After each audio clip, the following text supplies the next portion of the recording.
इस video lecture के पहले मेरे द्वारा एक वीडियो लेक्चर अपलोड किया गया है, जिसमें मैंने बताया कि भारत सरकार अधिनियम 1919 क्या है और उसकी विशेषताएं या प्रावधानों को समझाइए, और मेरे द्वारा डिफाइन किया गया। आज मेरे द्वारा जो वीडियो लेक्चर आपके लिए तैयार किया गया है, उसमें मेरे द्वारा ये बताया जा रहा है कि भारत सरकार अधिनियम 1935 को समझाइए।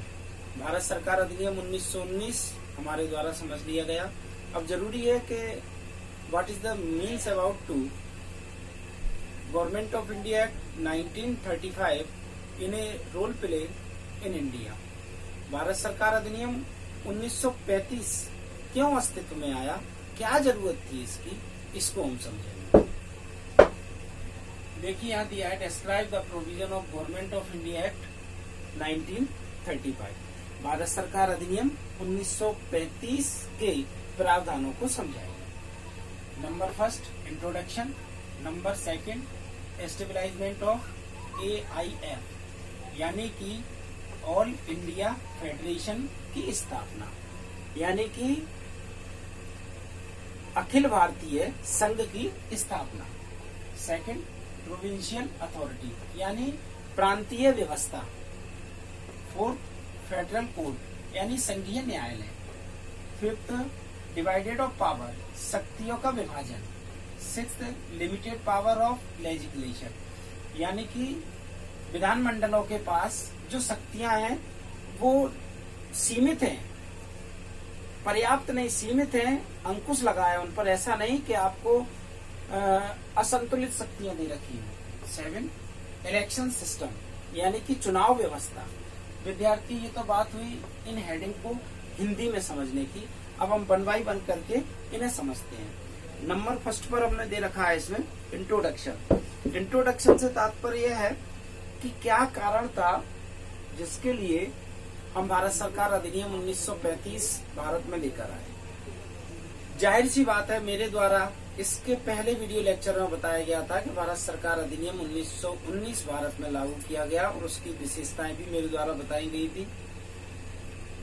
ध्यान रहे विद्यार्थियों, सन 1600 में कुछ लोग आए, फिर ईस्ट इंडिया कंपनी का डेवलपमेंट हुआ, फिर उन्होंने भारत पर राज करना चालू कर दिया, अपनी शक्ति बढ़ा ली और 1833 तक पूरे भारत को संपूर्ण तरीके से अपने बस में कर लिया, या संपूर्ण भारत ईस्ट इंडिया कंपनी के अंडर ऑब्जर्वेशन में आ गया और ब्रिटिश सरकार की हुकूमत चलने लगी। अब 1919 से वो दौर स्टार्ट हुआ है जिससे कि धीरे धीरे धीरे अब भारत हमारा स्वतंत्र हो रहा है और हम उन्नति की ओर बढ़ सकते हैं, उनसे बाहर निकल रहे हैं। 1919 में जो व्यवस्थाएं की गई थी, उन व्यवस्थाओं में कुछ कमी होने के कारण और भारत को कुछ आगे बढ़ाने के लिए एक नया अधिनियम लागू किया गया, जो कि भारत सरकार अधिनियम 1935 के नाम से जाना गया।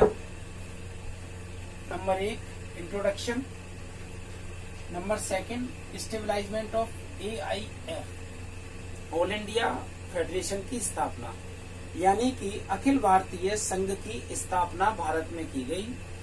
अखिल भारतीय संघ की स्थापना करने का तात्पर्य कि संपूर्ण भारत एक है, ये अलग नहीं है, टुकड़ों में नहीं बांटा गया है। इसे हमने पीछे सूबों में बांट दिया था, प्रांतों में बांट दिया था, बताया कि अखिल भारत एक है, पूरा भारत संपूर्ण रूप से एक है। अगर हम एक दृष्टि से देखें तो एक है। इसमें आज भी विद्यार्थी, आप कॉन्स्टिट्यूशन पढ़ा होगा आपने, और उसमें बताया था कि India it is a single citizenship, या हम ये कह सकते हैं कि absolutely single citizenship in India. Bharat में एक हरी नागरिकता है, यानी कि जम्मू से कश्मीर तक, जम्मू कश्मीर से लेकर कन्याकुमारी तक एक सीधी लाइन है। आप दाएं से बाएं, बाएं से दाएं कहीं भी जा सकते हैं, पूरब से पश्चिम, उत्तर से दक्षिण, भारत एक है और पूरे भारत में एक हरी नागरिकता हमें प्राप्त है। अगर हम क्षेत्राधिकार की दृष्टि से देखें तो इसे राज्यों में बांट दिया है, लेकिन भारत संपूर्ण दृष्टि से एक है। थर्ड प्रोविंशियल ऑटोनोमी, प्रांतीय व्यवस्था।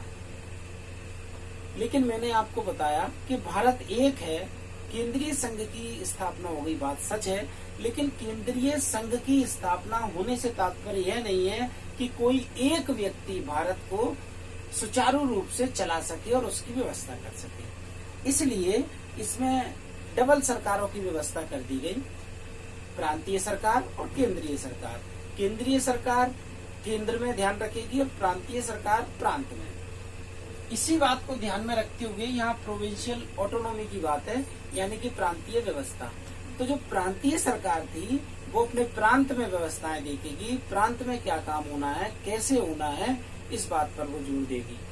और ध्यान रहे विद्यार्थियों, मैंने पिछले वीडियो लेक्चर में ये बताया था कि 3 तरह की लिस्ट बनाई गई थी, एक सेंट्रल लिस्ट, स्टेट लिस्ट और कंक्यूरेंट। संघ सूची, राज्य सूची, समवर्ती सूची। तो प्रांतीय व्यवस्था को कब बनाए रखेंगे? जब प्रांत अपनी सूची में बनाए हुए जो विषय हैं, बताए हुए विषय हैं, उन विषयों पर वो कार्य करें। और फेडरल कोड, संघीय न्यायालय, संघीय न्यायालयों की व्यवस्था की गई, इनकी स्थापना की गई और संघीय न्यायालयों में संघ और प्रांत दोनों के मामले सुने और समझे जाते थे और तथ्यों पर आधारित होकर निर्णय दिए जाते। 5th, डिवाइडेड ऑफ पावर, शक्ति का विभाजन। केंद्रीय शक्ति अपनी शक्ति के तहत कार्य करेगी और प्रांतीय शक्ति अपना कार्य करेगी। एक दूसरे के कार्य में कोई हस्तक्षेप नहीं करेगा, एक दूसरे के क्षेत्र अधिकार में हम हस्तक्षेप नहीं करेंगे, अपना अपना कार्य अपने अपने क्षेत्र अधिकार में रहते हुए अपनी अपनी शक्तियों के द्वारा करेंगे। 6th, limited power of legislation. ध्यान रहे, केंद्रीय शक्ति हो या प्रांतीय शक्ति हो, दोनों सरकारों को अपनी अपनी शक्तियां मिली और उन्हीं शक्तियों के तहत उन्हें कार्य करना है। और प्रत्येक सरकार के ऊपर एक नियंत्रण है, कुछ सीमाएं हैं, कुछ लिमिट्स हैं, उन लिमिट्स को क्रॉस नहीं करना है, उन लिमिट्स में रहते हुए अपने पावर का उपयोग करते हुए कार्य करना है। 7, इलेक्शन सिस्टम, चुनाव व्यवस्था। चुनाव की व्यवस्था क्या होगी? जाहिर सी बात है, जब हमने दोहरी सरकार की व्यवस्था कर दी है, केंद्रीय सरकार और प्रांतीय सरकार, गवर्नर जनरल की काउंसिल और लोकल काउंसिल, इन दोनों व्यवस्थाओं के तहत जब हम चुनाव कराना चाहेंगे तो चुनाव में भी हमें 2 तरह के चुनाव कराना होंगे। लोकल चुनाव अलग होंगे और सेंट्रल के अलग होंगे। विद्यार्थियों, आज का मेरा वीडियो लेक्चर यहीं समाप्त होता है और आगे भी आपको मेरे द्वारा वीडियो लेक्चर मिलते रहेंगे और साइट पर अपलोड होते रहेंगे। विद्यार्थियों, इन वीडियो लेक्चर्स को 1 by 1 करके देखते रहें और उम्मीद करता हूं कि आप सफलताओं की सीढ़ियों को प्राप्त करेंगे। धन्यवाद।